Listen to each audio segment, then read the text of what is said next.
Welcome to my YouTube family. આજે આપણે ધોરણ 12ના આંકડાશાસ્ત્રના ભાગ 2માં એક ચેપ્ટર આવે છે લક્ષ, એનો આપણે એક વિકલ્પ એટલે કે MCQS સોલ્વ કરશું। વિદ્યાર્થી મિત્રો, આવા નાના નાના 1 માર્ક્સના MCQS જે ઇમ્પોર્ટન્ટ છે, જે IMP છે, એ શીખવા માટે મારા ચેનલને જરૂરથી સબસ્ક્રાઈબ કરી દેજો। લક્ષનો એક દાખલો છે, લીમ x અનુસરે છે 4 વર્ગમૂળમાં 4x + 9ની કિંમત શું થાય? તો વિદ્યાર્થી મિત્રો આ દાખલાનું સોલ્યુશન આપણે નીચે મુજબ કરશું।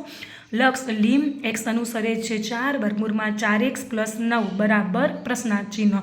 તો x કોને અનુસરે છે? 4ને અનુસરે છે। તો જ્યાં x દેખાય છે ત્યાં 4 મૂકી દેવાનું।